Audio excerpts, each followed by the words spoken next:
বাংলাদেশের পক্ষে শক্তির কাছে, গণতান্ত্রিক শক্তির কাছে আমার বিনীত আহ্বান, আপনারা পরাজিত অপশক্তির পাতা ফাঁদে পা দেবেন না। ক্ষমতার পরিবর্তন মানেই আমার কাছে শুধু রাষ্ট্র ক্ষমতার হাতবোতল নয়। ক্ষমতার পরিবর্তন মানে রাষ্ট্র এবং রাজনীতির গুণগত পরিবর্তন। জবাবদিহিমূলক সরকার প্রতিষ্ঠা করতেই হবে। প্রিয় দেশবাসী, আসসালামু আলাইকুম।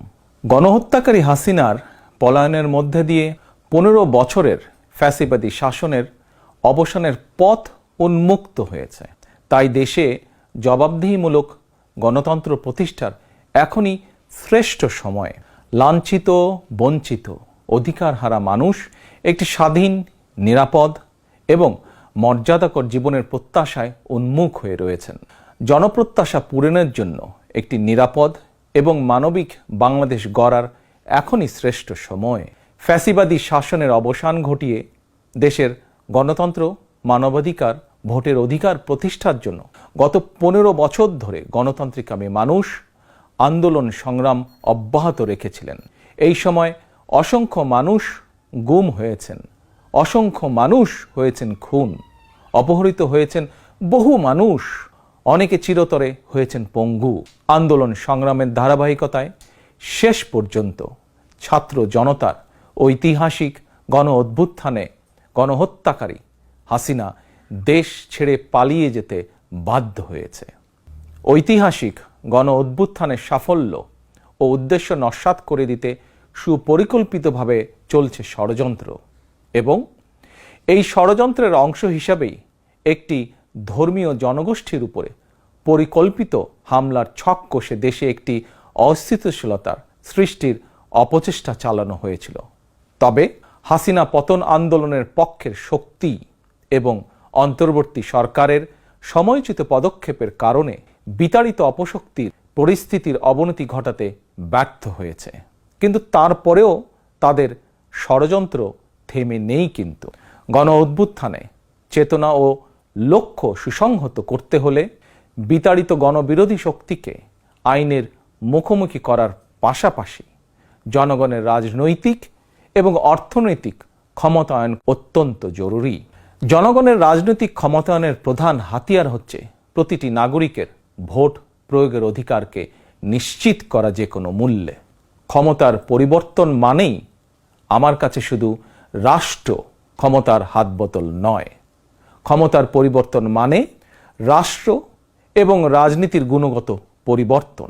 জনগণের রাজনৈতিক এবং অর্থনৈতিক ক্ষমতায়ন নিশ্চিত করা না গেলে রাষ্ট্র এবং রাজনীতির কাঙ্ক্ষিত গুণগত পরিবর্তন সম্ভব নয়। কাঙ্ক্ষিত রাষ্ট্র সংস্কারে জনগণের আকাঙ্ক্ষা নিশ্চিত করতে হলে অবশ্যই গণতান্ত্রিক বিধি ব্যবস্থাকে টেকসই করতে হলে জনগণের ভোটে জনগণের কাছে জবাবদিহিমূলক সরকার প্রতিষ্ঠা করতেই হবে। বাংলাদেশের পক্ষে শক্তির কাছে, গণতান্ত্রিক শক্তির কাছে আমার বিনীত আহ্বান, আপনারা পরাজিত অপশক্তির পাতা ফাঁদে পা দেবেন না। তারুণ্যের শক্তি, তারুণ্যের আকাঙ্ক্ষাকে উপেক্ষা করে কখনোই একটি রাষ্ট্র ও সরকার অভীষ্ট লক্ষ্যে পৌঁছতে পারে না। আমি বিশেষ করে প্রিন্ট এবং ইলেকট্রনিক মিডিয়ার সংশ্লিষ্টদের দৃষ্টি আকর্ষণ করে দুটি কথা বলতে চাই।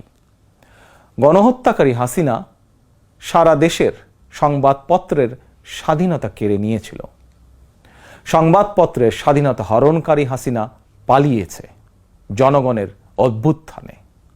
জনগণের প্রত্যাশা, আপনারা আপনাদের যার যার সংবাদপত্রে নির্ভয়ে এই শব্দটি লিখবেন, হাসিনা পালিয়েছে। হাসিনা পালিয়েছে শব্দটির পরিবর্তে কোনো গণমাধ্যম যদি ভিন্ন শব্দ প্রয়োগের অপকৌশল নেন, সেটি জনগণের কাছে আপনাদের বিবেকের স্বাধীনতাকেই প্রশ্নবিদ্ধ করবে। আপনাদের প্রতি আমার বিনীত আহ্বান, গত 15 বছরে যেই সকল পরিবারের মানুষগুলো গুম, খুন, অপহরণের শিকার হয়েছেন, ছাত্র জনতার বিপ্লবে হাজারো মানুষ যারা শহীদ হয়েছেন, আহত হয়েছেন, তাদের এবং তাদের পরিবারের দুঃখ দুর্দশার কথাগুলো আপনারা আপনাদের সংবাদ মাধ্যমে তুলে ধরবেন।